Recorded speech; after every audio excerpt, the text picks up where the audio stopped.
Hi, everyone. This is Jake Heggie in San Francisco. I'm sorry I can't join you live today, but grateful to be able to do this. And thank you for the invitation.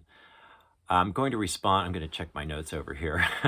I'm going to respond to the question, how can the institutions that train performing artists today instill the values of flexibility and responsiveness as central to the mindset and skill set of future artists and leaders? Wow.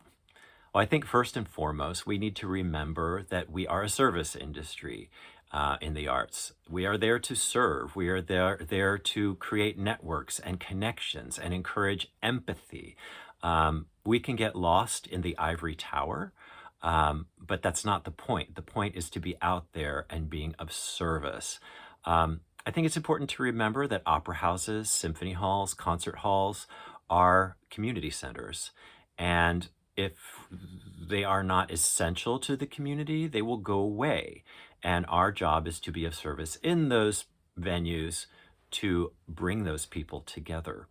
Um, I think we can get really stuck in, because music does, it's very selfish. It takes all of you.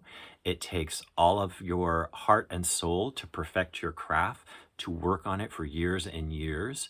But the whole point of that is to eventually have the technique rock solid so that then you can give it away.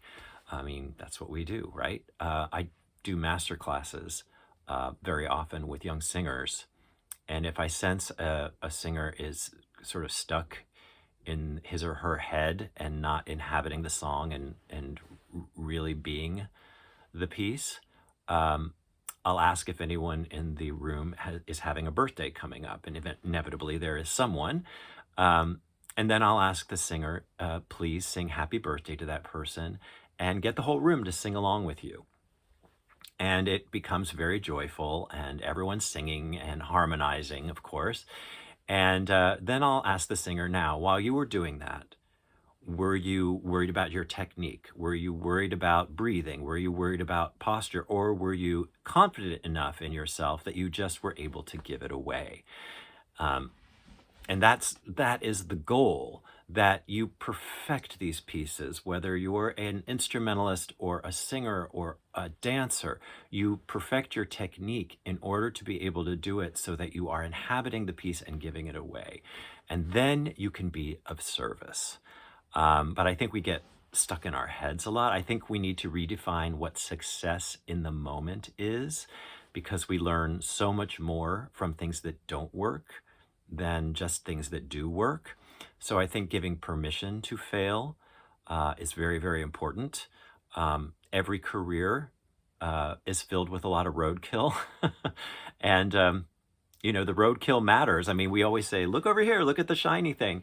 But there's all this roadkill that you have to experience and live through and fail and succeed.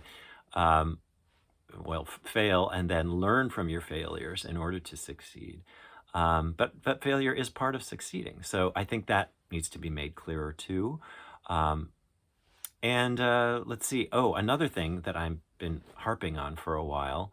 I think performance majors at colleges and conservatories need to go and partner with the local school district to teach young people. The biggest problem we are facing today, in my opinion, is that the arts are missing from primary education. It's very grassroots, and it's critical that we get arts back into primary education in elementary schools. So if colleges and conservatories could partner with the local school district so that all majors, not just education majors, but performance, composition, every aspect, every single one of those students needs to work in a local school district with kids over a period of time, not just once or twice in a semester, but regularly. That is another way of developing flexibility and responsiveness, because boy, you learn a lot from teaching young kids. And I didn't really start learning a lot about what I do and what I have to offer until I was up in front of a room full of students and I had to articulate it. And then I had to find a way for it to be meaningful to them so that they could respond. Um, and that is also a way of being of service as well. Um, Life is, I think life can be very lonely, but with music, you're never alone.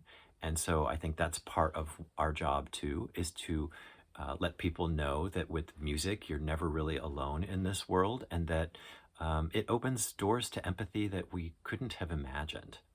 I also think in schools, there needs to be a chance for young people to discuss professional jealousy. Professional jealousy is, I mean, it's of course part of the whole career, but we never talk about it. And that can shut people down and isolate them rather than, again, creating flexibility and responsiveness. I think the psychology of music and what we do is very, very important. Um, anyway, I think just this idea, if you want to talk about flexibility and responsiveness, of being of service, filling a need, perfecting our craft in order to be of service. I think those are messages that are very, very important. Defining what success and failure is and realizing they go hand in hand through life, and that learning how to deal with your failures and keep going is a great gift. Anyway, I'm going to start repeating myself, but I'm very grateful to have had this moment with you and look forward to hearing what the discussion is. Thank you so much.